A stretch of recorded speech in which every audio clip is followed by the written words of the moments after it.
you can do is blow a jug, blow it for Jesus, and don't let anybody discourage you. Can you play an instrument? Play it for Jesus. Can you sing? Sing for Jesus. Do you have the gift of administration? Use it for Jesus.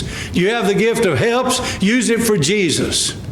You have the gift of giving? Use it for Jesus. Use it for good, not to consume on your own lust. Use it for good. Lay up your treasures in heaven where moth and rust can't corrupt. You lay up your treasures down here, it's either going to get stolen or used up, or somebody's going to steal it. Lay up your treasures in heaven where moth and rust can't corrupt. Thieves can't break through and steal. You have a giving spirit. Give for God. Say, well, I ain't giving to the church. They got more money than they need. I don't know of too many churches. There may be some that have more than they need. I've never been pastor of one. You're welcome. So keep your old stingy gut money.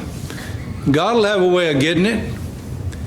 Say, I ain't going to give to the church. I ain't going to tithe. Yeah, you're going to tithe because it belongs to the Lord. You might tithe by an ambulance backing up to your house. You might tithe by a big bill of getting your wrecked vehicle fixed. You might have a big hospital bill, but some way or another, I guarantee you, God's going to get his tithe because it belongs to the Lord. Why not just give it freely and get blessed for it? Yeah, the people don't like that kind of preaching. Can't blame the stingy guts if they don't like it. Use what God makes available to you. That's what Samson did. And listen, here's the next lesson. After you use it, whatever God gives you to use for his glory, listen to me, don't throw it away. Don't throw it away. See, that's the mistake Samson made here. Look at it. And it came to pass, verse 17, when he had made an end of speaking, he cast away the jawbone out of his hand and called that place Ramath-Lehi. Don't throw away what God can use in your life. You know why? Because if you throw it away, you might get real thirsty. You ever met any thirsty Christians? I've known people all my ministry. Every church I've ever been in, regardless of where it was in the country, when I was traveling those 5 years doing meetings all over the country, I met people in churches all over the country. I've pastored 7 different churches, counting this one. In every situation, there are people that have thrown away what God gave them, and I'll guarantee you, they're mighty thirsty. They left the church, got their feelings hurt. Wore their feelings out on the sleeve one day. Somebody brushed up against them. I ain't going back now. I don't like the way they treated me. I ain't going back to church. And they go out in the world, and I'm guarantee you, out there in the world, that Christian gets mighty thirsty out in the world. And what do they need to do? They need to come back. They need to come back. Why? Because they threw away whatever God gave them to use for the glory of God. They decided to throw it away. That's what Samson did here. It says he cast away the jawbone out of his hand and called that place Ramath-Lehi. As I said, look at verse 18. He was sore athirst. When you cast away what God gave you to use, you get spiritually thirsty. And that leads us to the third thing in the 3 basic ingredients for revival. The third basic ingredient is the ingredient of a well of water. A well of water. Look at it. He was sore athirst and called on the Lord and said, Thou hast given this great deliverance into the hand of thy servant. And now shall I die for thirst and fall into the hand of the uncircumcised?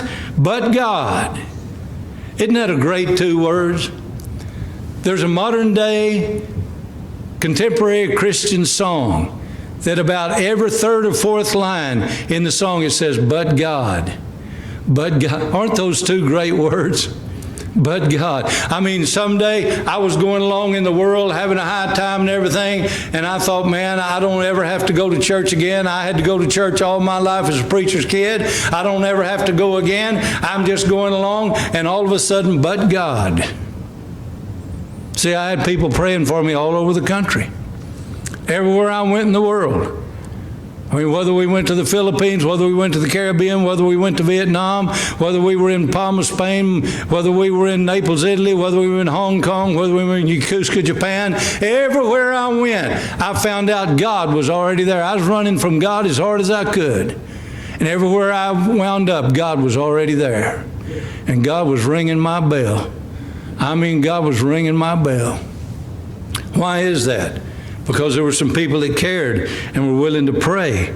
It said God clave an hollow place that was in the jaw, and there came water thereout. And when he had drunk, his spirit came again, and he revived. Wherefore he called the name thereof Enhakkore, which is unto Lehi unto this day. And he judged Israel in the days of the Philistines 20 years. What do we say about this well of water? See, the Bible talks about the well of water there in John 4. Remember the encounter of Jesus and the woman at the well? He said, you'll have a well of water springing up in you into life everlasting if you trust in Him. If you trust in Jesus, you've got like a well of water springing up into everlasting life in your heart and in your soul. And listen to what we find out about this well of water. First of all, we find out that this well of water was received by man's asking. That's so important. Don't miss it. It was received by man's asking. Do you remember what James said? James said, you have not because you ask not. See, sometimes we're so hesitant to ask. Hey, God wants us to ask. This well of water was received by man's asking.